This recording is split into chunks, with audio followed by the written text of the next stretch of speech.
To all your viewers and listeners. Tayo, no? Ako si Ariel Querubin. Of course, I have to introduce myself. Ako si Ariel Querubin.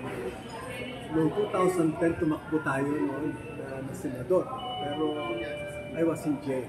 I was never allowed to campaign, not even once. So ngayon, umiikot tayo kasi I'm going to run again. I'm going to run for the Senate. And I declared it last July 8.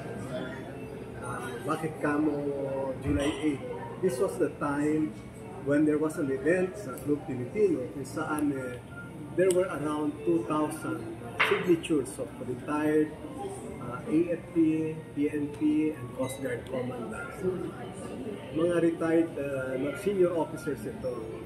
They came together, sabi nila sa akin, we stand united with you again in fighting corruption, in uplifting the living conditions of the poor and protecting our sovereignty.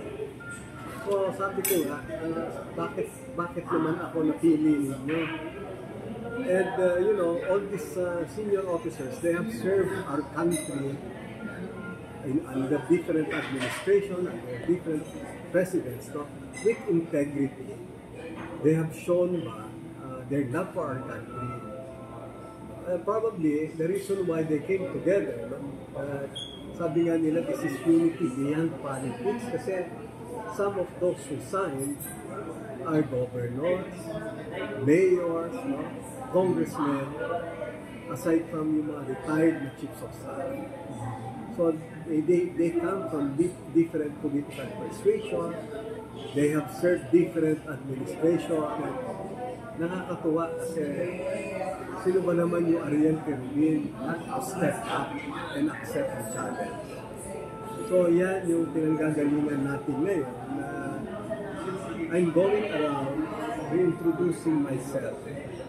Because according to one governor we talked with, we had 36 sa copies. Ang sabi niya, Ariel, you know what, as you were coming up at the Capitol, dinudumog ka ng mga tao. They were wanting to have photo opportunity with you. But yung mga interns namin, yung mga empleyado na bago, they were just looking at you. Sabi nila siguro, hindi naman to artista. Sino kaya ito? Ba't dinudumog? So, you must reintroduce yourself.